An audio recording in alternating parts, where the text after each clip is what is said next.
বৌভাতের দিন সকালবেলায় আমি ভাত কাপড়ের জন্য এই শাড়িটা পরেছিলাম। আশা করি এই শাড়িটা তোমাদের মনে আছে। এটা আমি রিসেপশনের জন্য কিনেছিলাম, বাট আলটিমেটলি আমার পরা হয়নি। আমি অন্য শাড়ি পরেছিলাম, সেটা তোমরা দেখতেই পাবে।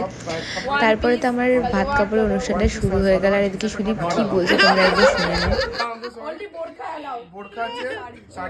আর আমার ভাত কাপড়ের একটা ভিডিও আমি দিয়েছিলাম, সেটা তোমরা আমার চ্যানেলে গিয়ে দেখতে পাবে। যাই হোক, তারপরে আমি খেতে বসে পড়েছিলাম।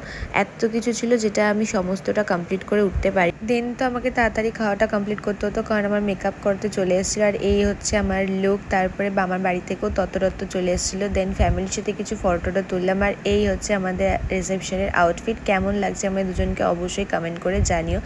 যাই হোক, তারপরে সুদীপের বন্ধু বান্ধবরা, তাদের সাথেও কিছু ফটো তুললাম। আর এই হচ্ছে আমার রিসেপশনের শাড়িটা, যেটা আমি চেঞ্জ করে নিয়েছিলাম পরে। কেমন লাগছে আমাকে দেখতে অবশ্যই জানিও। ভিডিওটা ভালো লাগলে কিন্তু লাইক করে দিও, আর চ্যানেলটা কিন্তু অবশ্যই সাবস্ক্রাইব